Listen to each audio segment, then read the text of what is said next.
1250 രൂപ 1,00,000-ന് മാസ പലിശ തരുമെന്നൊക്കെ പറഞ്ഞുകൊണ്ടാണ് ഇബ്രാഹിം ഹാജിയെ പോലുള്ളവരെ പറ്റിച്ചിട്ടുള്ളത്. നൂറുകണക്കിന് ആളുകളാണ് പരാതി കൊണ്ട് മുന്നോട്ടേക്ക് വരുന്നത്. എന്ന് പറഞ്ഞാൽ ഇത് വടകരയിലെ ഈ ബാങ്കിൻ്റെ മാത്രം കാര്യമല്ല. ഇത്തരത്തിൽ ഉള്ള ആളുകൾ നിരവധിയായിട്ടുള്ള തട്ടിപ്പുകൾ വടകര മേഖലയിലും മാത്രം ഇത്തരം സഹകരണ ബാങ്കുകൾ കേന്ദ്രീകരിച്ചുകൊണ്ട് കോൺഗ്രസ്സുകാർ നടത്തിയിട്ടുണ്ട്. ഈ പറയുന്ന സുധീർ കുമാർ ഇപ്പോൾ വർക്ക് ചെയ്യുന്നത് കക്കട്ടിലൊരു ബാങ്കിലാണ്.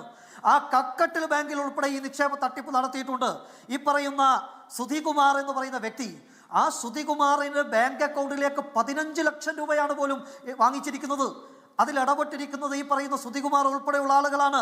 ബിനീഷ് എന്ന് പറയുന്ന ആളുടെ അക്കൗണ്ടിലേക്കാണ് 15 ലക്ഷം രൂപ ഇട്ടുകൊടുത്തിരിക്കുന്നത്.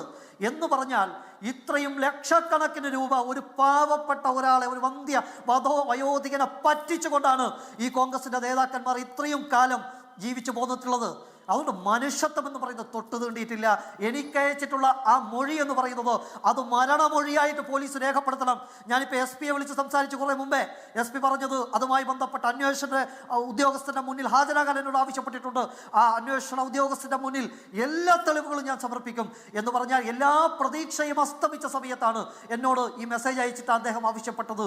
നിങ്ങളെങ്കിലും ഇത് മാധ്യമങ്ങൾക്ക് കൊടുക്കണം, ഇത് പോലീസിന് കൊടുക്കണം.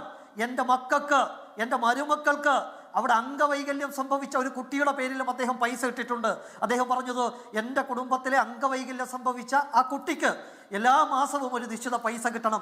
അതുകൊണ്ടാണ് ഞാൻ ആ കുട്ടിയുടെ പേരിൽ നിക്ഷേപിച്ചത്. എൻ്റെ മക്കൾക്കും മരുമക്കൾക്കും ഈ പറയുന്ന അംഗവൈകല്യം സംഭവിച്ച കുട്ടിക്കുമെല്ലാം എൻ്റെ ഈ പൈസ മരണശേഷമെങ്കിലും കിട്ടണം, മരണശേഷമെങ്കിലും എനിക്ക് നീതി കിട്ടണം. ആ ഒരു ഉറപ്പുള്ളത് കൊണ്ടായിരിക്കും എനിക്ക് അദ്ദേഹം മെസ്സേജ് അയച്ചിട്ടുള്ളത്.